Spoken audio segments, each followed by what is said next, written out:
2-3 minute wait करते हैं, उसके बाद स्टार्ट करेंगे। ओके।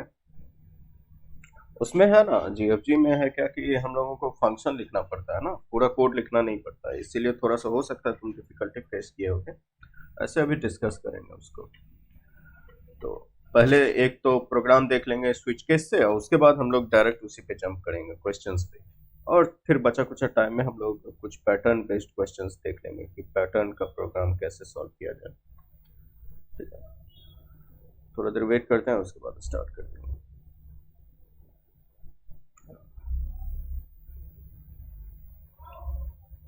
चलो,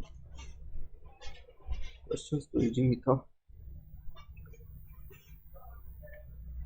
ओके।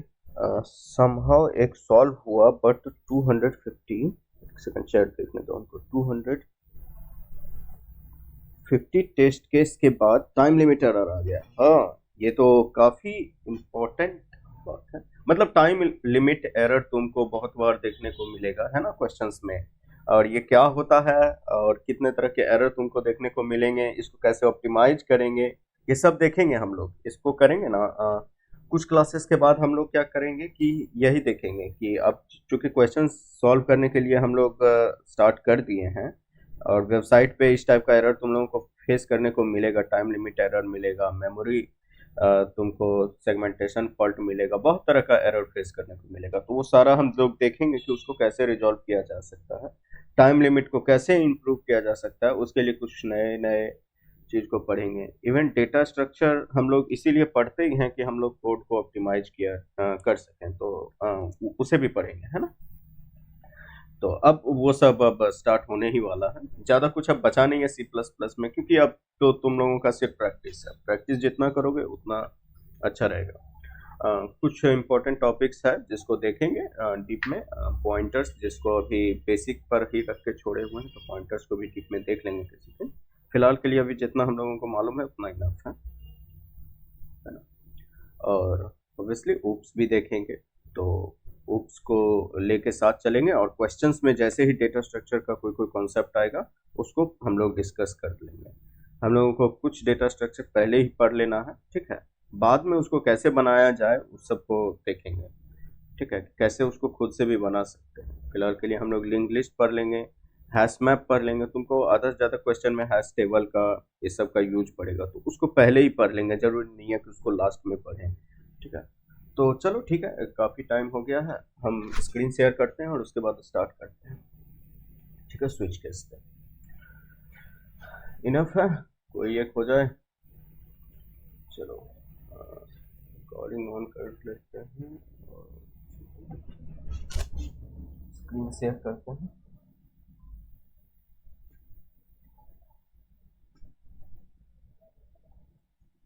क्या हो रहा,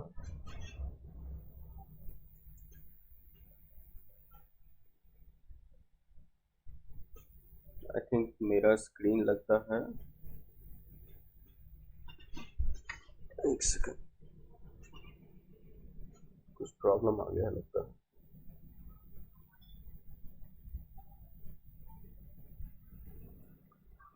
हेलो, तुम लोगों को मेरा आवाज जा रहा है क्या?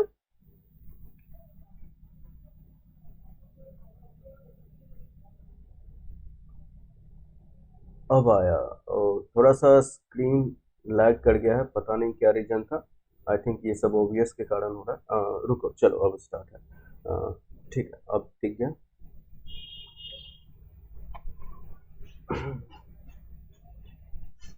ठीक है, दिख रहा स्क्रीन? हाँ ठीक, देख लेते हैं रिकॉर्डिंग सब वर्किंग है कि नहीं। हाँ ठीक है, वर्किंग है। ठीक है, तो फिर हम लोग स्टार्ट करते हैं। ओके। सबसे पहले स्विच केस देखेंगे, ठीक है, कि स्विच स्टेटमेंट को कैसे यूज करते हैं।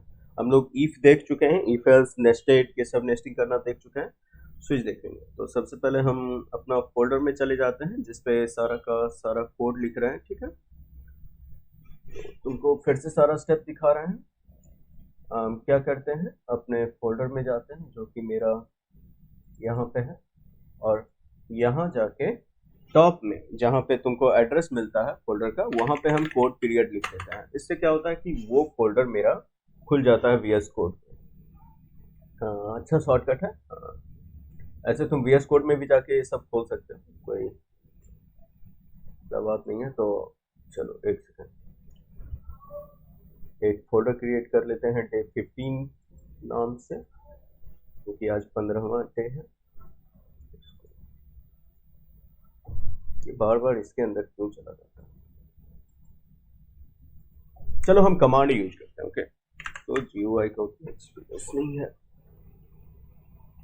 ताकि तुम लोगों को एक बार रिवाइज भी हो जाए। कमांड में हम तुमको बताए थे कि एक फोल्डर क्रिएट करने के लिए हम लोग क्या करते थे, MKDIR और उस फोल्डर का नाम दे देते थे। फिलहाल के लिए हमको डे 15 बनाना है, ठीक है। और इसी में हम सारा का सारा कोड लिखेंगे। तो हम उस डे 15 फोल्डर में चले जाते हैं, CD डे 15, ठीक है। और यहीं पे अपना सारा कोड लिखने वाले हैं। तो ऐसा करते हैं, हम एक फाइल बना लेते हैं main.cpp, ठीक है। और इसको पिछले ही क्लास में हम लोग बताए थे कि इसको कैसे थोड़ा सा क्लीन कर सकते हैं व्यू को। अपीयरेंस में जाके अगर तुम जेन मोड इनेबल करते हो तो सब कुछ क्लीन हो जाएगा, ठीक है। फिर तुमको अगर फाइल ब्राउजर लाना है तो कंट्रोल बी क्लिक करोगे तो फाइल ब्राउजर आ जाएगा, और कंट्रोल बी दोबारा क्लिक करोगे तो वो फाइल ब्राउजर चला जाएगा, ठीक है। और तुमको बाकी सारे फाइल्स पे जाना है तो अगर कंट्रोल पी क्लिक करोगे तो तुम्हारे पास ये सारा ऑप्शन आ जाएगा, जिसमें तुम्हारा मेन फोल्डर में, प्रोजेक्ट फोल्डर में जितना भी फाइल है उसको तुम यहाँ से डायरेक्ट एक्सेस कर सकते हो। तो ये सब कुछ हैंडी शॉर्टकट्स है जो तुम यूज कर सकते हो, ठीक है। फिलहाल के लिए हम क्या कर रहे हैं, स्विच पढ़ने वाले हैं ना, ठीक है। तो एक बेसिक सा C++ कोड लिखते हैं, इंट इसके बाद using name space std int main, इतना तो हमको हर बार करना पड़ता है, ठीक है। ऊपर में लिख देते हैं स्विच स्टेटमेंट, ठीक है। तो देखो स्विच स्टेटमेंट होता क्या है, ये क्या है, एक जैम फाइल शेयर किया गया है, कोई राहुल कुमार शेयर किया है, पता नहीं ये क्या है, ठीक है। पहले यहाँ देखो राहुल, ठीक है। तो देखो ये है स्विच स्टेटमेंट हम लोग पढ़ने वाले हैं, ठीक है। तो देखो इफ स्टेटमेंट हम लोग पढ़े हैं, ठीक है, एल्स स्टेटमेंट पढ़े हैं, और ये सब क्या है, कंडीशनल स्टेटमेंट है। मतलब एक सर्टेन कंडीशन के बाद हमारा जो ब्लॉक होगा एग्जीक्यूट होगा, ठीक है। जैसे कि एक एग्जांपल के तौर पे तुम देखो कि अगर मेरा, ठीक है, अगर मेरा 2 ग्रेटर देन 1 होगा, सी आउट हेलो प्रिंट करेगा, ठीक है। एक बार छोटा सा रिवीजन देख लो, अगर 2 ग्रेटर देन 1 होगा तो ही हेलो प्रिंट करेगा। Means if 2 is greater than 1, यानी कि ये जो स्मॉल ब्रैकेट है ना, इसके बीच में जो भी लिखा हुआ है इसको स्टेटमेंट बोलते हैं ये इफ में, ठीक है। तो अगर ये मेरा ट्रू होगा तो ही मेरा ये जो करली ब्रेसेस के बीच में स्टेटमेंट है, फिलहाल एक ही स्टेटमेंट है जो तुम्हारा सी आउट है, ये रन करेगा, ठीक है।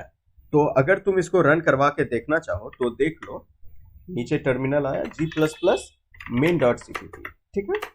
और इसको किए तो देखो हेलो प्रिंट हो गया। वही होता था कि कंडीशन अगर फॉल्स हो जाए तो रन नहीं होता था। अगर हम 1 की जगह 3 हो कर दें तो देखो ये कंडीशन तुम्हारा फॉल्स हो जाएगा, क्योंकि 2 इज नॉट ग्रेटर देन 3 है ना।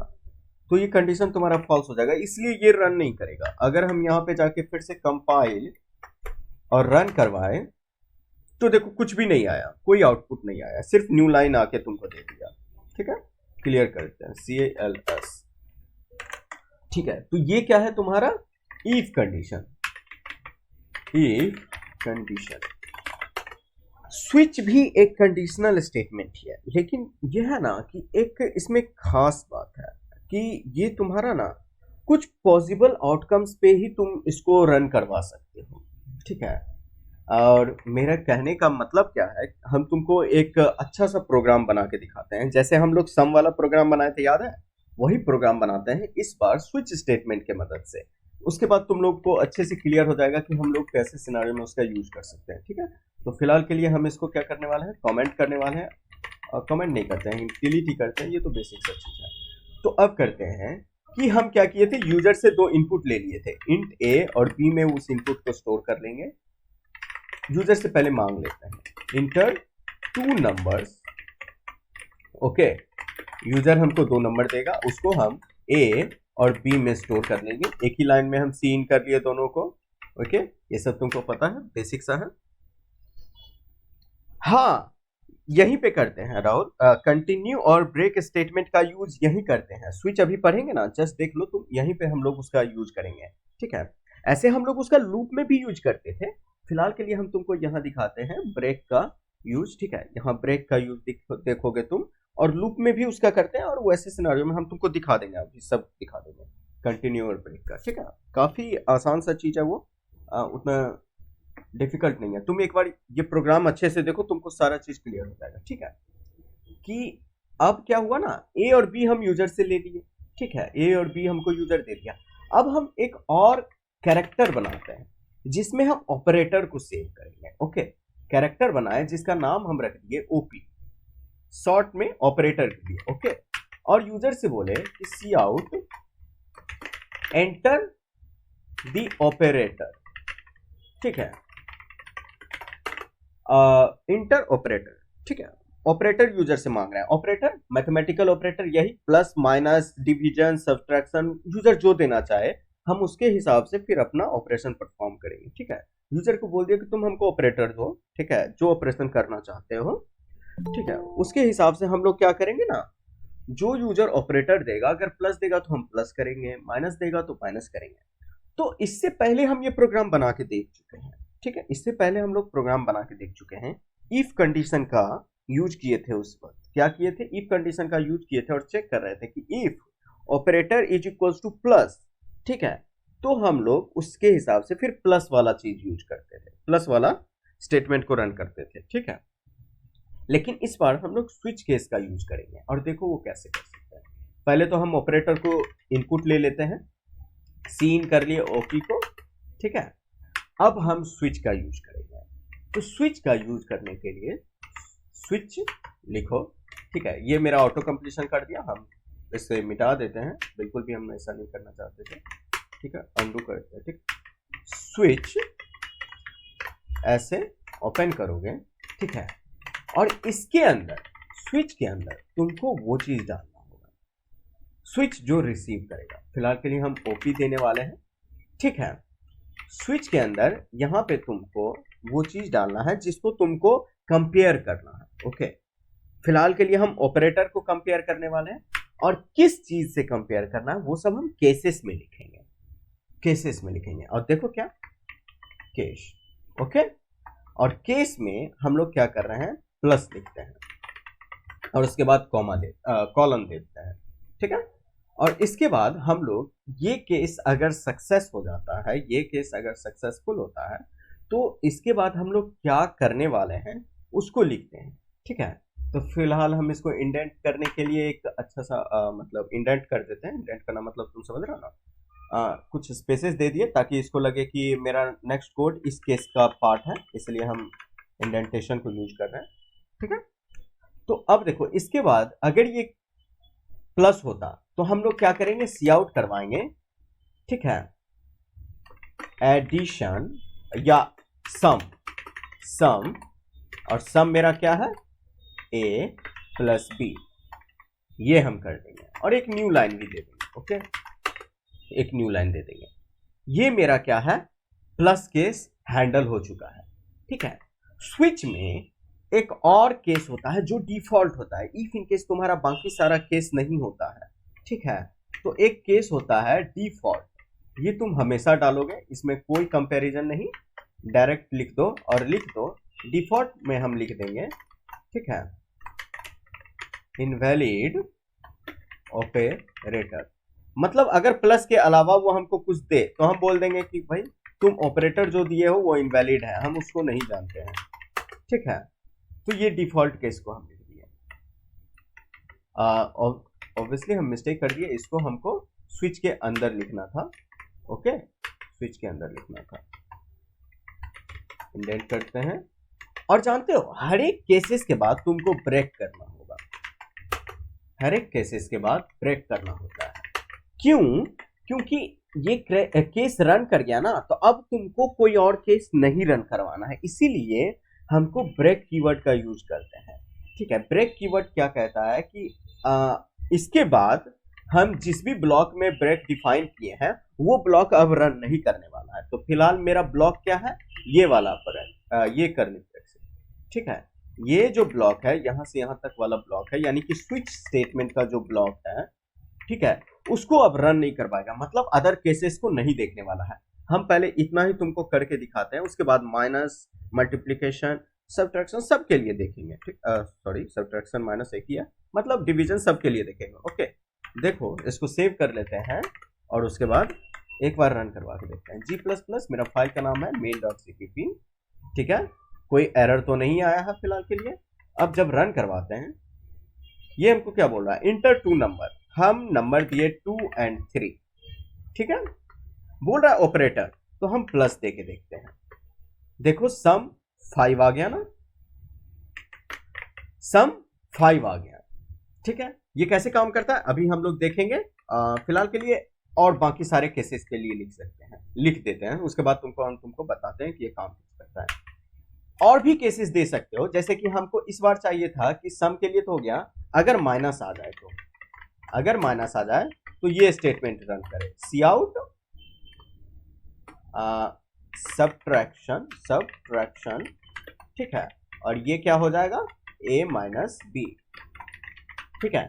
ऑब्वियसली ये अगर ट्रू हो जाता है, ये केस ट्रू हो जाता है, तो हमको कोई और तो और नहीं रन करवाना है, हम नहीं चाहते कि सब्ट्रैक्शन में मल्टीप्लीकेशन वाला भी रन कर जाए, ठीक है। तो हम ब्रेक लगाते हैं कि इसके बाद अब कुछ हमको कंपेयर नहीं करना है, ठीक है।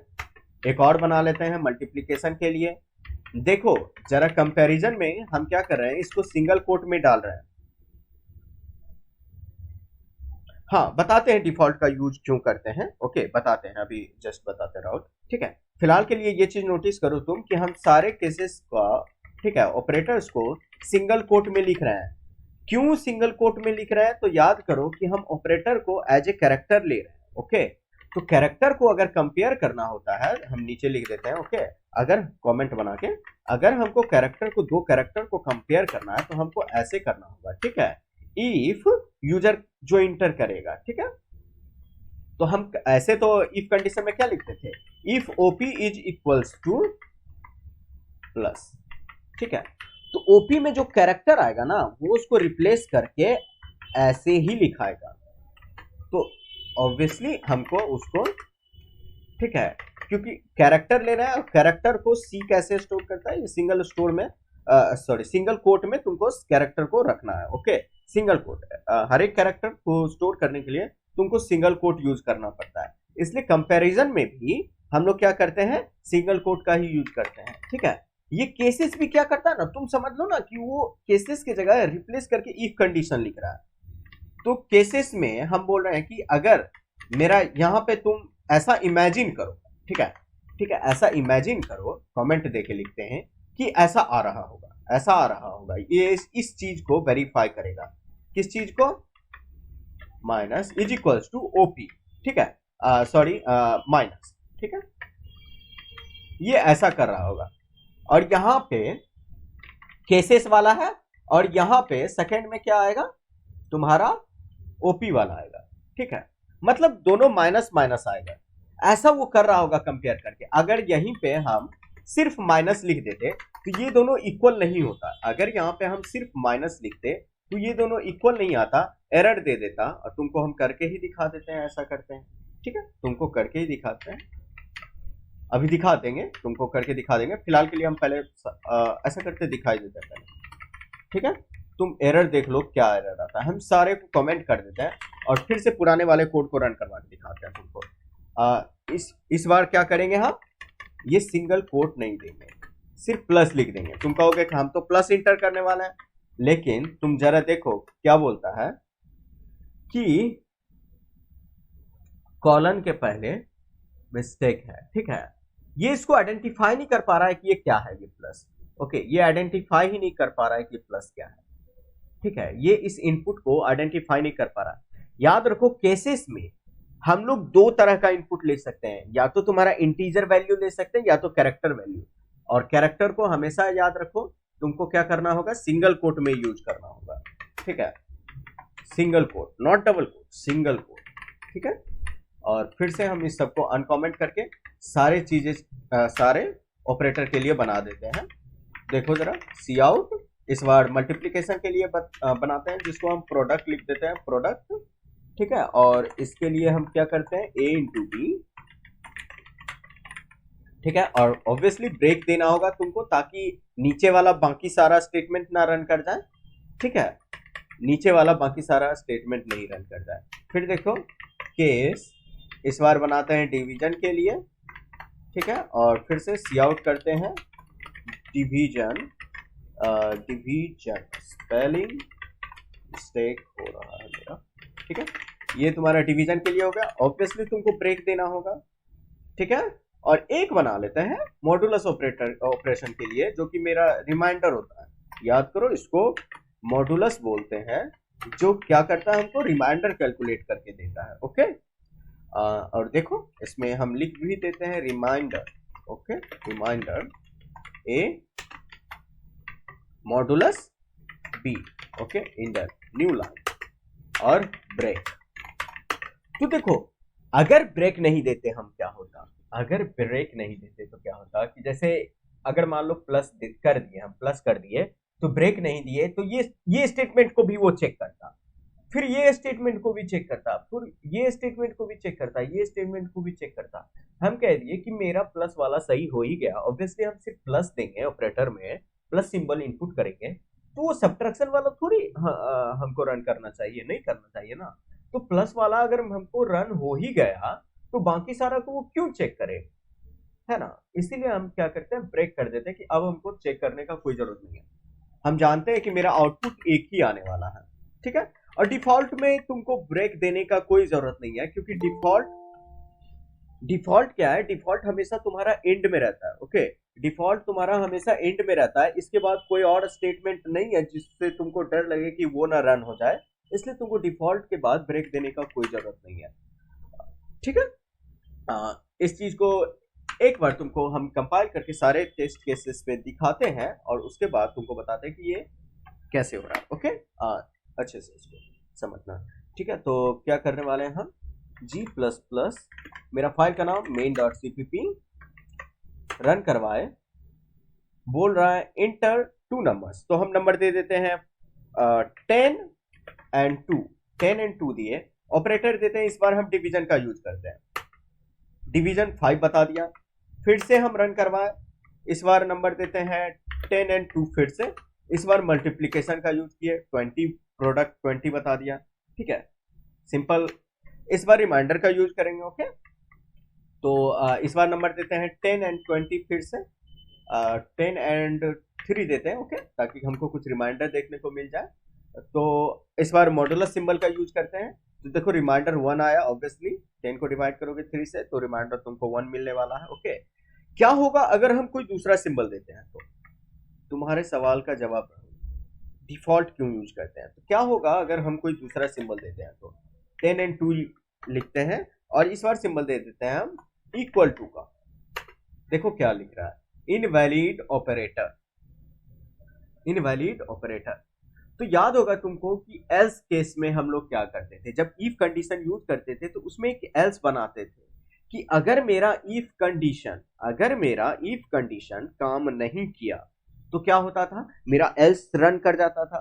तो इफ में हम लोग क्या करते थे कि प्लस के लिए इफ कंडीशन लिख देते थे, माइनस के लिए लिख देते थे, ठीक है, सबके लिए लिख देते थे, और लिख देते थे कि एल्स अगर ये सारा इनपुट में नहीं दिया, कुछ दूसरा हमको दे दिया सिंबल, कुछ ऐसा सिंबल दे दिया जिसके लिए हम केस में नहीं लिखे हैं। ठीक है, ठीक है, कुछ यहाँ पे देखो, कुछ ऐसा सिंबल दे दिया जैसे कि यहाँ पे इक्वल टू दे दिया, तो इसके लिए तो हम कोई केस में नहीं लिखे हैं ना। तो डिफॉल्ट क्या करेगा, अदर देन दीज, तुम्हारे केसेस में जितना भी है, अगर कोई केस रन नहीं किया तो उसके बाद तुमको डिफॉल्ट केस रन कर जाएगा। अगर केसेस रन कर चुका है, अगर केसेस रन कर चुका है तो तुम्हारा डिफॉल्ट रन नहीं होगा। अगर केसेस रन नहीं किया, ठीक है, तो ही तुम्हारा डिफॉल्ट केस रन होगा। ओके, इसीलिए हम डिफॉल्ट का यूज करते हैं। इसको तुम एक तरह से एल्स स्टेटमेंट की तरह समझ सकते हो, इफ में जो हम लोग यूज करते हैं कि अगर मेरा बाकी सारा कंडीशंस फॉल्स हो जाता है तो लास्ट में एल्स वाला रन कर जाएगा। सॉरी, ओके, तो यहां तक किसी को डाउट?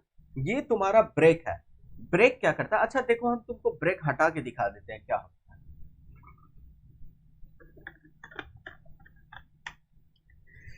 एक सेकंड। तो हाँ, तो क्या बोल रहे थे कि ब्रेक को हटा के दिखा देते हैं, ठीक है। एक सेकंड चेक करने दो, तो हम बार बार कंफ्यूज हो जाते हैं कि रिकॉर्डिंग ऑन है कि नहीं। यस, ऑन है। एक बार क्या हुआ था ना कि रिकॉर्डिंग बंद हो गया था बीच में ही, तो थोड़ा सा वेरीफाई कर लेते हैं। खैर देखो यहाँ पे कि अगर ब्रेक को हटा देते हैं तो क्या होता है, तो हम क्या करते हैं ना, इस सारे का ब्रेक डिलीट करते हैं। फिलहाल के लिए हम तुमको एक पे भी करके दिखा देते हैं, लेकिन हम सारे का ब्रेक डिलीट करते हैं। तुमको ज्यादा फर्क नहीं नजर आएगा, लेकिन एक नजर आएगा। देखो क्या नजर आता है, ठीक है। डिफॉल्ट केस तुमको रन करेगा बार बार, मतलब बार बार नहीं, हर बार डिफॉल्ट केस तुम्हारा रन करेगा। तुम देख लो इस बार क्या होता है। 10 और 2 देते हैं फिर से, और ऑपरेटर में हम दे देते हैं मल्टीप्लीकेशन का। ओके, तो देखो क्या हुआ, देखो क्या हुआ। ब्रेक नहीं दिए तो क्या हुआ, ये क्या किया, इंटर ऑपरेटर, हम मल्टीप्लीकेशन दिए तो प्लस वाला को ये क्या किया, प्लस वाला को किया क्या, प्लस वाला तुमको आउटपुट दिया? नहीं दिया, नहीं दिया ना, क्योंकि वो प्लस को चेक किया, प्लस उसको ट्रू नहीं मिला, प्लस उसको कंडीशन ट्रू नहीं मिला, ये वाला ट्रू नहीं दिया, तो ये इसको रन नहीं करवाया। सब्ट्रैक्शन का देखा तो इसको भी, ये भी ट्रू नहीं दिया, ये भी रन नहीं करवाया। अब वो देखा मल्टीप्लीकेशन का, अब उसका कंडीशन ट्रू हो चुका था, हो गया था ना ट्रू। अब वो क्या किया, इसके बाद जितना भी केसेस है सबको वो दे दिया तुमको करके। देखो क्या हुआ, अगर ब्रेक नहीं हुआ तो तुमको पता नहीं चला। हम क्या बोले थे कि इसको वेरीफाई करता है ना, एक बार अगर ट्रू हो गया, यहां देखो क्या हो रहा है, ठीक है। एक बार अगर ट्रू हो चुका है ये, उसके बाद ये क्या कर रहा है, मेरा सारे के सारे केसेस को बिना चेक किए, बिना वेरीफाई किए, ठीक है, वो हमको आउटपुट निकाल के दे रहा है। ये मान लिया कि अब सारा का सारा कंडीशन ट्रू हो गया, मतलब इसके नीचे, इस मल्टीप्लीकेशन के नीचे जितना भी लिखा हुआ है वो सबको प्रिंट कर दिया। तो ये स्टेटमेंट भी प्रिंट हो गया तुम्हारा, डिवीजन वाला भी प्रिंट हो गया, रिमाइंडर भी प्रिंट हो गया, और डिफॉल्ट केसेस भी प्रिंट हो गया। क्या होता, हम यहाँ पे देखो, हम यहाँ पे रिमाइंडर वाले में ब्रेक लगा देते, तो तुम्हारा प्रोडक्ट और डिवीजन तक जाएगा। हम मान लो इस बार प्लस वाला प्लस माइनस देते हैं, ओके माइनस देते हैं, तो तुम्हारा मल्टीप्लीकेशन भी दे देगा, डिवीजन भी दे देगा, माइनस तो देगा ही, मल्टीप्लीकेशन भी देगा, डिवीजन भी देगा, लेकिन हम मॉडुलस में ब्रेक लगाए हैं, ठीक है।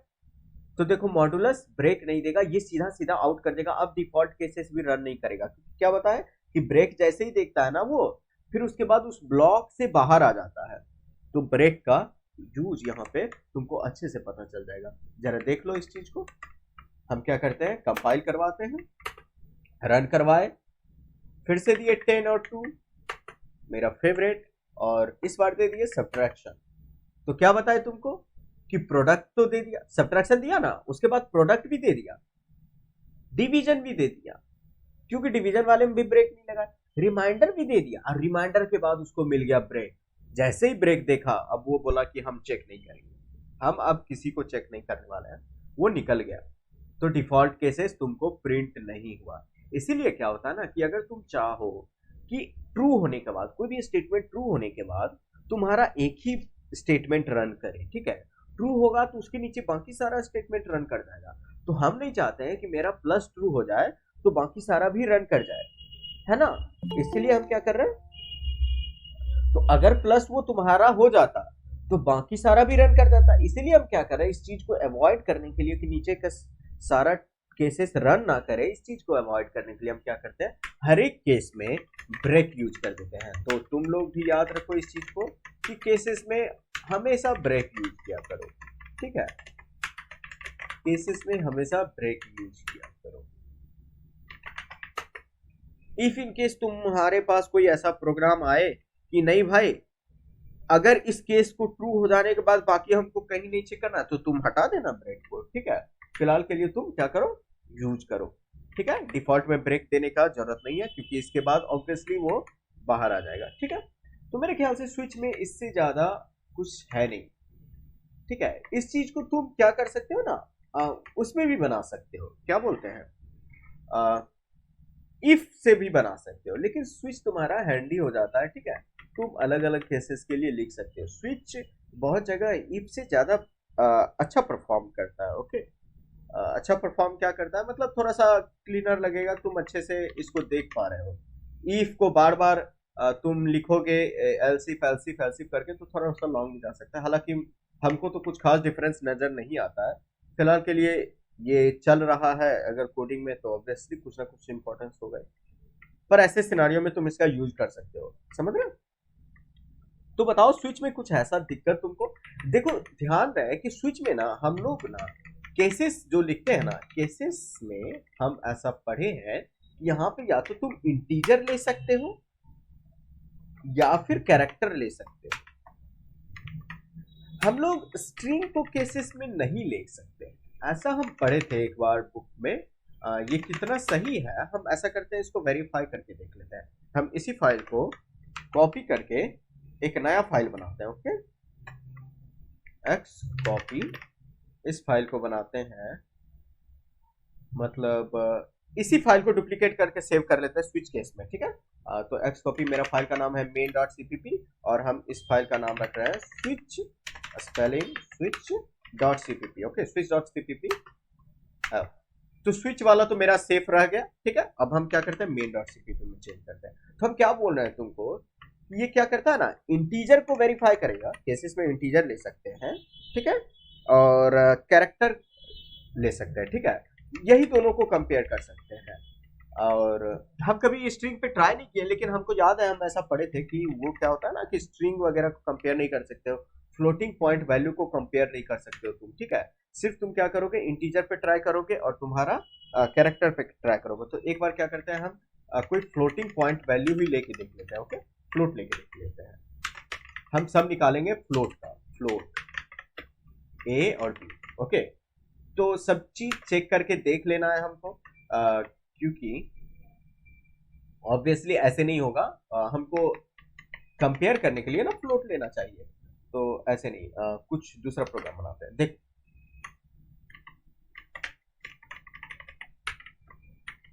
तो हम क्या करते हैं, फ्लोट लेते हैं, इस बार ए लेते हैं, ठीक है, और सीन करते हैं, यूजर को बोलते हैं फ्लोट देने के लिए, तो सी आउट एंटर वैल्यू, यूजर हमको वैल्यू देगा, यूजर हमको क्या करेगा, वैल्यू देगा, जिसको हम सर टेस्ट केस में व्हाइल लूप का यूज कर सकते हैं क्या। हाँ देखो, केसेस के अंदर तुम कुछ भी लिख सकते हो, कोई भी स्टेटमेंट लिख सकते हो, जरूरी नहीं है कि वहां पे हम सिर्फ सी आउट लिखें, ठीक है। वहां पे तुम कोई भी स्टेटमेंट लिख सकते हो, है ना। तो व्हाइल लूप का भी यूज कर सकते हो उसके अंदर, ठीक है। करके दिखा देते हैं, हम करके अभी दिखा ही देते हैं एक बार फिर से उसको, ठीक है, कि तुम उसके अंदर कुछ भी लिख सकते हो। देखो जरा इस चीज को, कि पहले इस चीज को देखो कि हम वेरीफाई करने वाले हैं ये बात कहां तक सही है, कि फ्लोट का हम यूज कर सकते हैं कि नहीं कर सकते हैं केसेस में, ठीक है। आई थिंक वो सही ही होगा, नहीं कर सकते हैं, देख लेते हैं फिलहाल के लिए, चूंकि चेक करना है। तो हम क्या करते हैं ना, इस बार हमको क्या करते हैं कि अगर मेरा, ठीक है, सीन तो दे दिया, अब हम लिखते हैं स्विच, स्पेलिंग बार बार स्विच, स्विच स्टेटमेंट ओपन किए और इसके अंदर हम ले लिए ए को ले लिए, ठीक है। और यहां पे अब लिखते हैं हम केस, ठीक है। तो अगर मेरा 1.1 आता, अगर मेरा 1.1 आता तो हम कहते कि सी आउट 1.1, एकदम सिंपल सा प्रोग्राम, ब्रेक कर दिया। अगर मेरा केस 2.2 आएगा, तुमको पता चल रहा होगा कि ये काम नहीं करने वाला है क्योंकि एरर दे रहा है तुम्हारा कोड, है ना।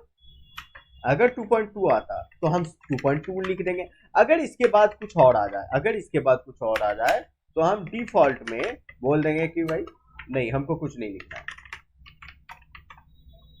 इंटर समथिंग एल्स, कुछ और इनपुट करो। ओके,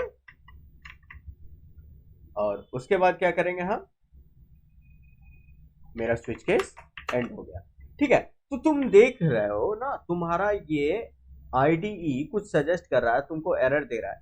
देखो ये क्या बोल रहा है, expression must be integral constant expression. Okay, ठीक है, फिलहाल के लिए ये तो तुम्हारा आईडीई सजेस्ट कर रहा है ना, क्या पता तुम नोटपैड में लिखते होगे अपना कोड, या फिर विम यूज कर रहे हो बिना कोई कंप्लीशन के, बिना कोई सजेशंस वाला ऑटो कंप्लीशन, या फिर ये सब फीचर्स नहीं हो तुम्हारे पास लिखने के लिए, तो तुमको क्या करना पड़ेगा, ऑब्वियसली कंपाइल करके देखना पड़ेगा कि क्या एरर आता है। तो फिर से हम कंपाइल करते हैं main.cpp को, और देखो ये क्या बोल रहा है कि switch I quantity not an integer, ये बोल रहा है कि इंटीजर नहीं है।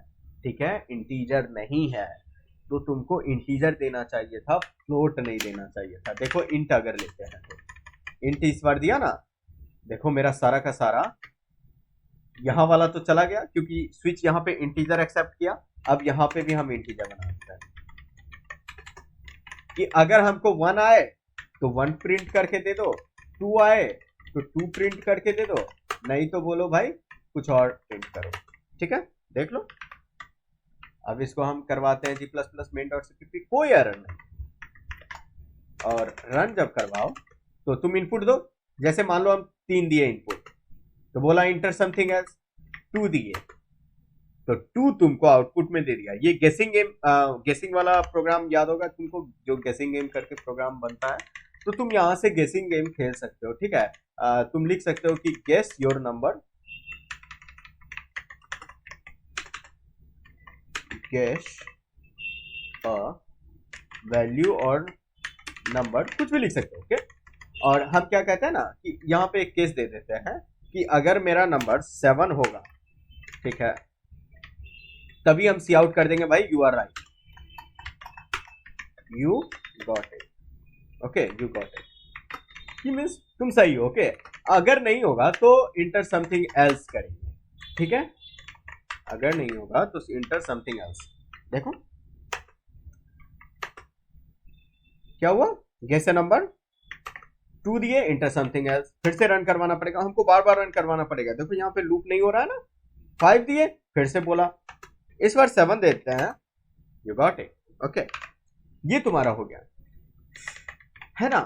अब तुम क्या बताए, पूछ रहे थे राहुल कि हम इसमें वाइल लूप को यूज कर सकते हैं कि नहीं कर सकते, है ना, वाइल लूप कर सकते हैं कि नहीं कर सकते हैं। तो हाँ कर सकते हैं, ऑब्वियसली कर सकते हैं। ठीक है, तो इसके अंदर जैसे यहाँ पे चलो, तुम जानते हो ना कि अगर हम 7 देंगे तो तुम्हारा ये वाला कंडीशन रन करेगा। चलो इस कंडीशन में हम वाइल लूप दे के देख लेते हैं।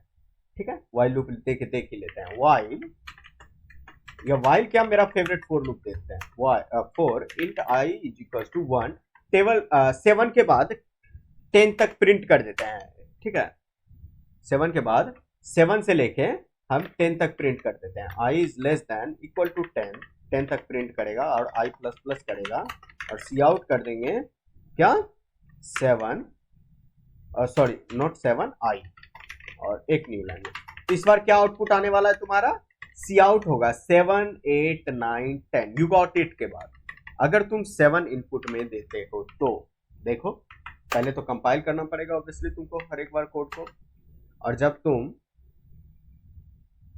4 देते हो तो कुछ नहीं आता है, लेकिन जैसे ही तुम 7 देते हो तो पहले तो बोल दिया यस यू गॉट इट, और उसके बाद तुमको उसके आगे देखो वाइल लूप रन कर गया, सॉरी फोर लूप रन कर गया ना, कोई भी लूप रन कर जाएगा। ठीक है, देखो 7, 8, 9, 10। ठीक है, और पता है तुम लूप में भी ब्रेक का यूज कर सकते हो, लूप में भी ब्रेक का यूज कर सकते हो। फिलहाल के लिए हम तुमको यहां भी दिखा सकते हैं, लेकिन नहीं हम यहां दिखाते हैं, हम तुमको बाहर इस चीज को दिखा देते हैं। ओके, बाहर इस चीज को दिखा देते हैं। ठीक है, और इस सारों को हम क्या करते हैं ना, नहीं इसको रहने देते हैं, फिर से डुप्लीकेट कर देते हैं, एक्स कॉपी यूज करके, एक्स कॉपी main.cpp, और इसको लिख देते हैं loop in switch case, loop in switch case नाम का फाइल बना दिए। ठीक है, इसी फाइल को .cpp ऑब्वियसली एक्सटेंशन में देना है, और फिर से वो मेरा फाइल सेव हो गया। हम तुमको क्या दिखाने वाले हैं इस बार कि लूप के अंदर भी ब्रेक का यूज कर सकते हैं और कंटिन्यू। तो ब्रेक और कंटिन्यू को कहां कहां यूज करेंगे, ठीक है।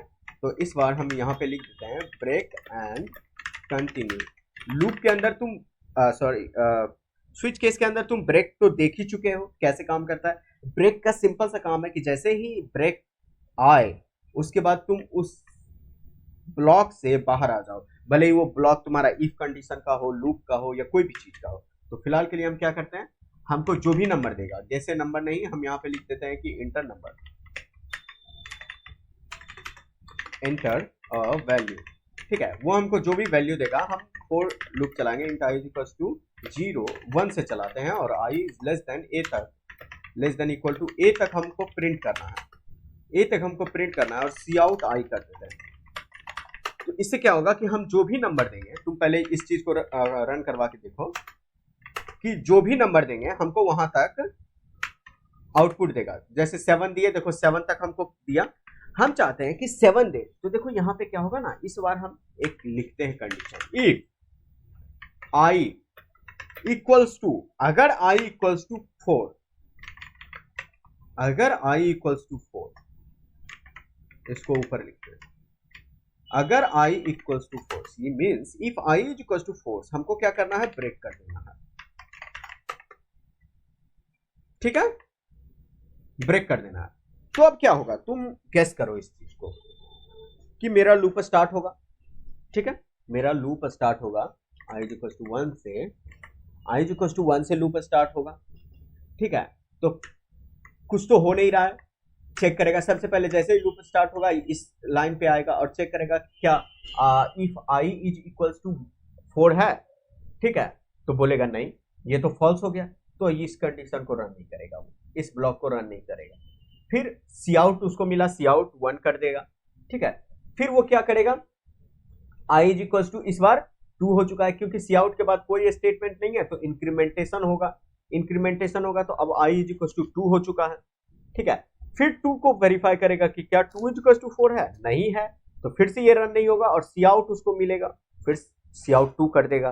ठीक है, इसी तरह से 3 को भी कर देगा। फिर जैसे ही आई इंक्रीमेंट होकर 4 होगा, जैसे ही आई इंक्रीमेंट होकर 4 होगा, वो यहाँ आएगा, बोलेगा आई इज इक्वल्स टू क्या 4 है ना। इस बार तो ये कंडीशन ट्रू हो गया। ये कंडीशन अगर ट्रू हो गया तो इस ब्लॉक के अंदर जितना भी कोड है रन करेगा। फिलहाल के लिए एक ही कोड है, ठीक है, एक ही स्टेटमेंट है जो है ब्रेक। तो ब्रेक जैसे ही मिला वो क्या करेगा, एग्जिट कर देगा। ठीक है, इस लूप को एग्जिट कर देगा। ये कंडीशन कॉल हुआ ब्रेक।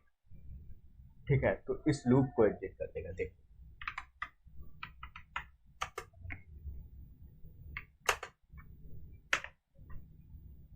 पांच दिए, देखो 3 तक ही प्रिंट हुआ।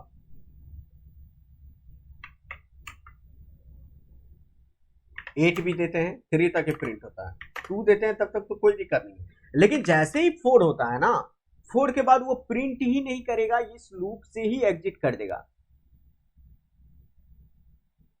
इस लूप से ही एग्जिट कर देगा वो। ठीक है, तो जैसे ही उसको मिला वो ब्रेक कर देगा। तुम एक चीज जानो, एक चीज तुमको बताते हैं कि जब भी तुम्हारा ब्लॉक के अंदर एक ही स्टेटमेंट हो, जब भी तुम्हारा ब्लॉक के अंदर एक सिंगल स्टेटमेंट हो, तो तुमको इस ब्लॉक को देने का कोई जरूरत नहीं है, तुम उसको डायरेक्ट ऐसे भी लिख सकते हो। ठीक है, अगर तुम्हारे ब्लॉक के अंदर एक ही स्टेटमेंट हो तो तुम ऐसे भी लिख सकते हो। फिलहाल इस इफ के अंदर एक ही स्टेटमेंट था, ये ब्रेक, तो जस्ट इंडेंट करके हम लोग लिख दिए उसको, कोई करली ब्रेसेस देने का जरूरत नहीं है। और अभी भी मेरा कोड वही काम करेगा। अगर हम 6 देते हैं तो 3 तक आउटपुट आएगा। ठीक है, अब तुम कहोगे ब्रेक तो समझ लिए, व्हाट अबाउट कंटिन्यू। ठीक है, तो कंटिन्यू भी समझ लो। राहुल सर, और डू व्हाइल लूप का यूज कहाँ करेंगे? ठीक है, उसको भी डिस्कस कर लेते हैं राहुल। ठीक है, देख लेते हैं। तो इस बार हम तुमको क्या करते हैं ना, डू व्हाइल का ही एग्जांपल देते हैं और कंटिन्यू तुमको डू व्हाइल में ही बता देते हैं। ठीक है, फॉर लूप तो तुम जानते ही हो अच्छे से। डू वाइल में तुमको एरर मतलब कंफ्यूजन है तो हम क्या करते हैं, इसको कमेंट कर देते हैं, ठीक है। बाद में तुम्हारे पास कोड रहेगा, तुम अनकमेंट करके इसको देख सकते हो।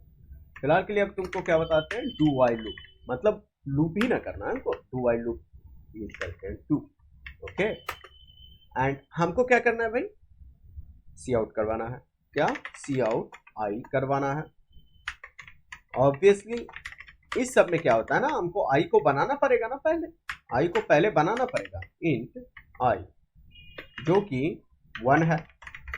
सी आउट आई करवाएंगे कब तक, while i is less then और इक्वल टू ए। वही फॉर लूप को हम डू वाइल लूप में लिखे, वही फॉर लूप को हम डू वाइल लूप में लिखे। अब तुम कहोगे कि ये लिखे कैसे, तो डू वाइल लूप क्या कहता है ना कि सबसे पहले तुम डू लिखो, ब्लॉक ओपन करो और क्या स्टेटमेंट रन होने वाला है वो सारा का सारा स्टेटमेंट देखो। फिलहाल के लिए हम एक ही स्टेटमेंट लिखने वाले हैं, तो ये तुम्हारा सी आउट आई कर देगा वाइल, अब उसके बाद फिर कंडीशन को चेक करेगा। जब तुम्हारा ये रन हो गया उसके बाद वो कंडीशन चेक किया कि while i is less than equal to a, okay. तो इस चीज को पहले तुम देखो और उसके बाद समझाते कि हो क्या है। अगर हम किए इस चीज को किए, ठीक है, और इस बार 5 देते हैं, ओ शिट क्या हुआ, इन्फिनाइट टाइम्स लूप चलने लगा मेरा। ऑब्वियसली एक मिस्टेक किए, तुमको इसमें इंक्रीमेंटेशन का भी यूज करना पड़ेगा कि एवरी टाइम तुम्हारा लूप इन्फिनाइट नहीं हो जाए। क्योंकि देखो क्या हो रहा है ना, आई इज इक्वल टू 1 है, तुम्हारा आई इज इक्वल टू 1 है, तो यहाँ पे आया डू के अंदर एंटर किया और देखा आई कर दिया, यानी कि 1 को सी आउट कर दिया। फिर तुम चेक कर रहे हो, अभी ये नहीं दिए थे, इन्फिनाइट टाइम क्यों चल रहा है वो बता रहे हैं, अभी वो नहीं दिए थे। मतलब अब क्या हो रहा है कि चेक कर रहा है क्या आई लेस देन इक्वल टू ए है, ए तो तुम 5 दे दिए थे, अभी इनपुट में हम ए 5 दे दिए। फिर देखा क्या, हाँ 1 लेस देन इक्वल टू 5 है, यानी कि ये ट्रू हो गया। अब ट्रू हो गया तो फिर से डू वाइल लूप चलेगा, ठीक है। फिर से आई सी आउट हुआ जो कि अभी भी 1 ही है, आई को तुम बढ़ाए तो नहीं, आई अभी भी 1 है। कहीं पे तुमको इंक्रीमेंट का सिंबल दिख रहा है क्या, आई को इंक्रीज कर ही नहीं रहे हो। तो फिर से वो आई को 1 सी आउट करके फिर से यहाँ आएगा, फिर चेक करेगा क्या 1 लेस देन इक्वल टू 5 है, फिर से ये ट्रू हो गया, फिर से 1 लेस देन इक्वल टू 5 मिल गया, फिर से जाएगा। ये बार बार चलते रहेगा, इसीलिए हमको इंक्रीमेंट देना पड़ेगा ताकि वो इन्फिनाइट टाइम नहीं चले लूप मेरा, है ना। तो ये हो गया तुम्हारा। अब क्या होगा कि आई इंक्रीमेंट करे, पहले तो सी आउट किया फिर इंक्रीमेंट किया, तो अब आई हो चुका 2, सी आउट किया 1, अब आई हो चुका 2। फिर चेक करेगा क्या 2 लेस देन इक्वल टू 5 है, 5 अगर हम इनपुट देते हैं ए इज इक्वल टू, तो ठीक है, क्या 2 लेस देन इक्वल टू 5 है, तो हाँ ये कंडीशन ट्रू है। फिर क्या करेगा, डू अपने आपको फिर से रन करवाएगा, फिर से इस बार आई अभी भी 2 ही है तो 2 सी आउट कर देगा, फिर इस बार आई को इंक्रीमेंट कर दिया, अब आई हो चुका 3। याद रखना जब तक इंक्रीमेंट नहीं करेंगे आई 3 रहेगा, तब आई हो चुका 3। फिर वाइल के पास आएगा, बोलेगा क्या 3 लेस देन इक्वल टू 5 है, हाँ है, तो फिर से डू अपने आप को रन करवाएगा और आई का वैल्यू प्रिंट कर देगा जो कि 3 है, ठीक है। तो 3 प्रिंट किया, फिर से आई इंक्रीमेंट कर दिया, 4 हो गया आई, तो फिर चेक करेगा क्या 4 लेस देन इक्वल टू 5 है, तो फिर से क्या करेगा, डू अपने आप को रन करवाएगा, सी आउट कर देगा आई का वैल्यू जो कि 4 है, तो 4 को करा और उसके बाद फिर क्या किया, आई को वो इंक्रीमेंट किया, अब आई हो गया 5। फिर से चेक किया क्या 5 लेस देन इक्वल टू है, तो लेस देन तो नहीं है लेकिन इक्वल टू है, दोनों में से एक कंडीशन तो तुम्हारा सेटिस्फाई हो गया, यानी कि ये ओवरऑल कंडीशन तुम्हारा ट्रू है। तो लेस देन इक्वल टू कहने का मतलब है दोनों में से एक कंडीशन होना चाहिए, तो ऑब्वियसली तुम्हारा इक्वल टू है, लेस देन इक्वल टू है, मैथ्स इतना तो समझते ही हो कि हाँ लेस देन इक्वल टू है मेरा 5, ठीक है। तो एक बार और फिर से चलेगा, तो फिर से 5 को सी आउट कर दिया, अब इंक्रीमेंट किया, आई हो गया 6, फिर चेक किया क्या 6 लेस देन इक्वल टू 5 है, नहीं 6 ग्रेटर है ना, 6 तुम्हारा ग्रेटर हो गया, तो अब वाइल एग्जिट कर जाएगा, ये यहाँ पे डू वाइल लूप छोड़ देगा, अब डू खुद को रन नहीं करवाएगा। तो देखो तुम कहोगे कि दोनों तो सेम ही है, फिर क्यों किए भाई, डू वाइल क्यों लिखे। देखो डू वाइल का एक खासियत है, डू वाइल का खासियत ये है कि डू वाइल जब याद करो फर्स्ट टाइम रन हुआ, मेरा कोड ऐसे रन कर रहा है, इंट ए बनाए, वैल्यू मांगे यूजर से, बोला इंटर वैल्यू, यूजर इंटर कर दिया, 5 चला गया इसमें। फिर हम एक int i is equal to 1 लिखे और डू क्या किया, डू जैसे ही उसको मिला तो वो रन करवाएगा अपना ब्लॉक को, और सी आउट 1 कर दिया। देखो ये सी आउट 1 को करवाने से पहले क्या वो कोई भी कंडीशन चेक किया क्या? नहीं, सी आउट 1 को रन करवाने से पहले वो कोई कंडीशन चेक नहीं किया। समझ रहे हो? मीन्स एक ना एक बार डू वाइल का लूप तब होता है जब तुमको कंडीशंस को एटलीस्ट 1 टाइम जरूर तुमको रन करवाना है।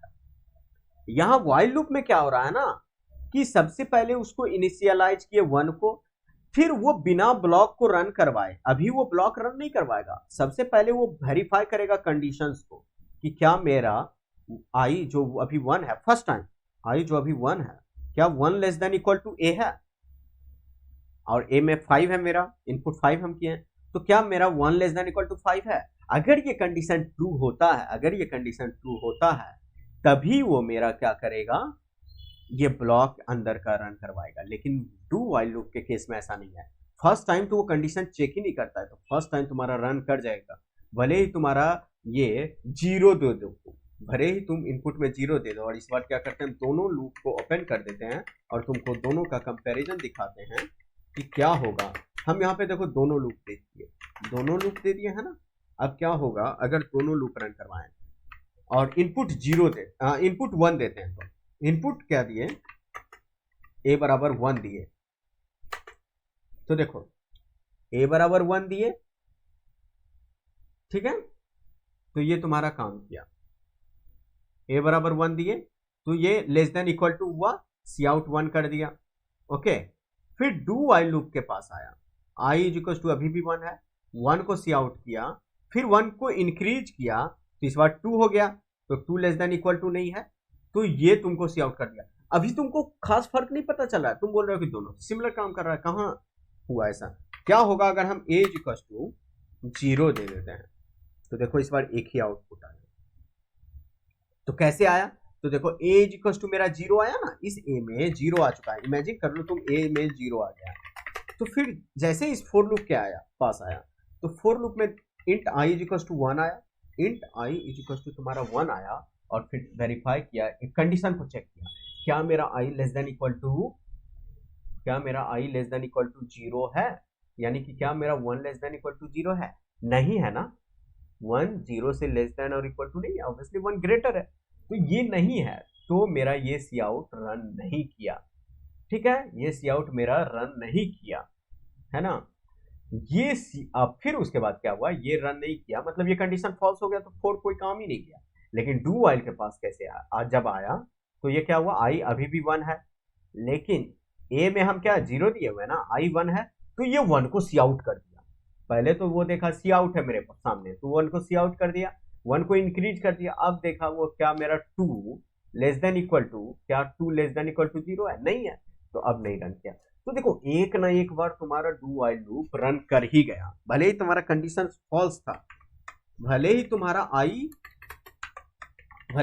क्या है, आई जो है नहीं है लेस देन इक्वल टू, लेकिन तुम्हारा एक बार कंडीशन रन करेगा। यही यूज होता है डू वाइल लूप का। तो ऐसा सिचुएशन आ जाए तुमको कि तुमको वो कंडीशन एटलीस्ट 1 टाइम्स रन करवाना ही है, तो डू वाइल लूप का यूज करेंगे। और नेक्स्ट क्लास में हम तुमको एक काफी अच्छा कोड बना के दिखाएंगे जिसमें हम इसका यूज करने वाला है, ठीक है।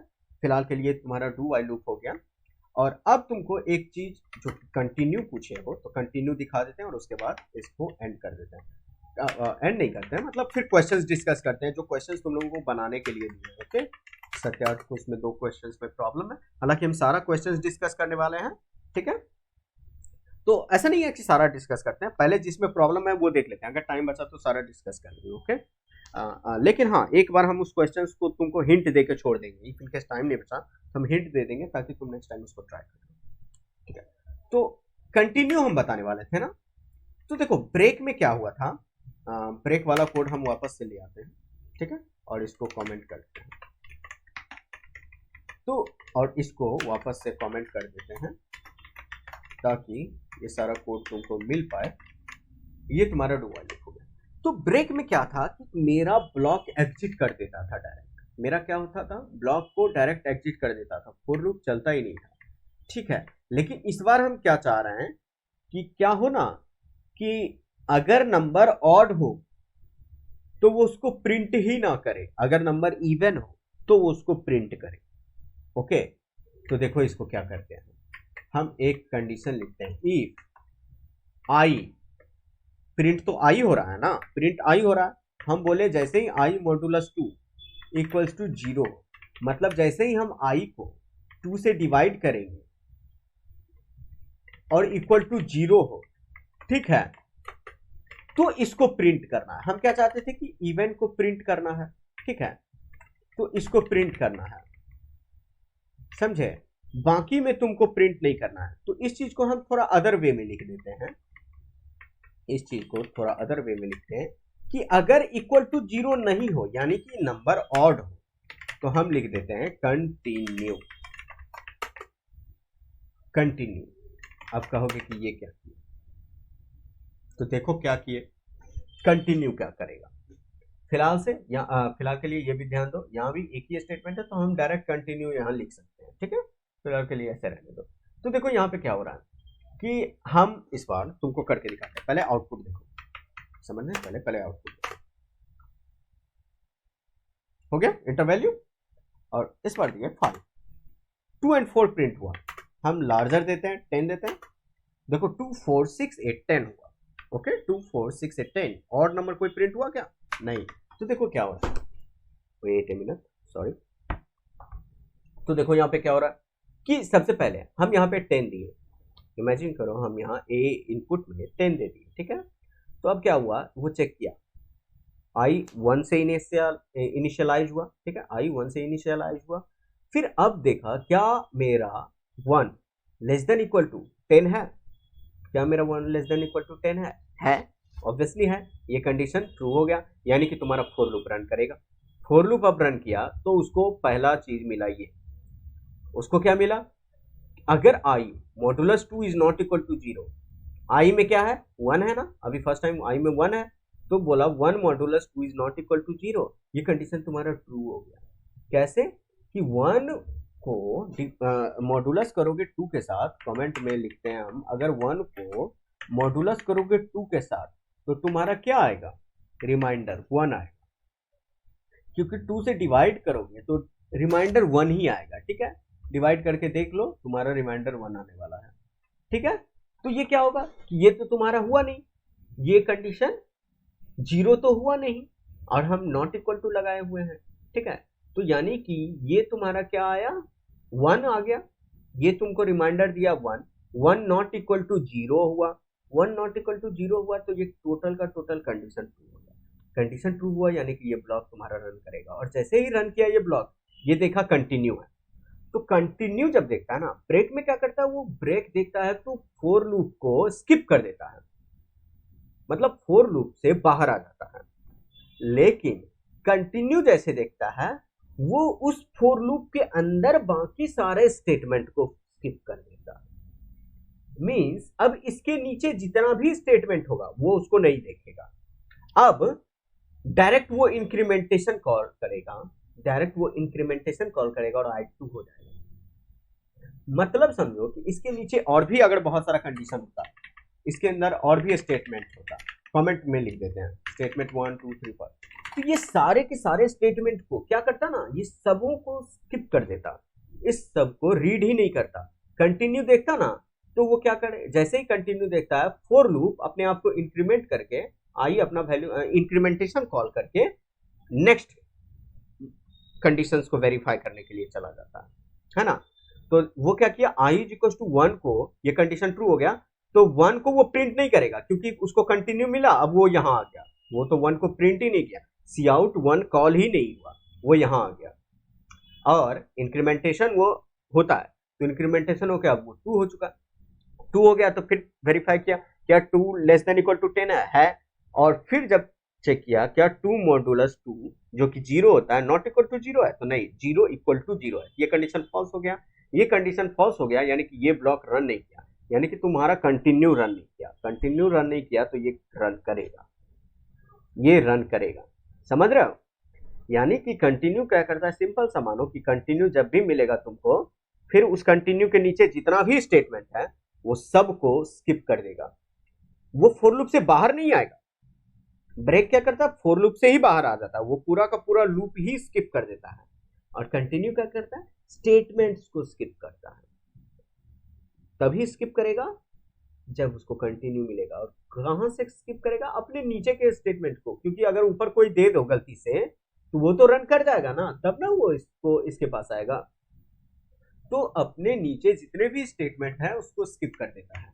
तो इस चीज को हम एक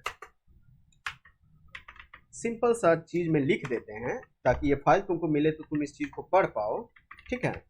कि ऐसा कोई इंपॉर्टेंट नहीं है, हालांकि इंपॉर्टेंट चीज है, पर तुम देखो ब्रेक क्या करेगा, स्किप करेगा। Break skip the whole loop, ठीक है? मीन्स क्या होगा, come out of the loop, ठीक है? और ये तुम्हारा क्या करेगा, कंटिन्यू, कंटिन्यू तुम्हारा क्या करेगा, कंटिन्यू स्किप कर देगा बाकी सारा स्टेटमेंट को। कंटिन्यू द होल स्टेटमेंट, ठीक है? स्टेटमेंट्स बिलो इट, ये हमेशा याद रखना, बिलो इट। तो अगर तुम चाहते हो कि वो स्टेटमेंट स्किप हो तो उसको नीचे डालना होगा। अगर ऊपर लिख चुके हो कंटिन्यू से तो वो तो पहले रन कर गया होगा तब कंटिन्यू उसको मिला, ठीक है? Below it, okay? Means continue to next iteration of loop. Iteration मतलब लूप अपना आगे का प्रोसेस कंटिन्यू करेगा, ठीक है? एक चीज और, इसमें कॉमा देके लिख देते हैं, doesn't come out of the for loop, ठीक है? ब्रेक क्या करता है, फॉर लूप से बाहर आ जाता है, लेकिन ये वैसा नहीं करता है, समझ रहे हो? तो सिंपल सा बात है, ठीक है? सिंपल सा बात है।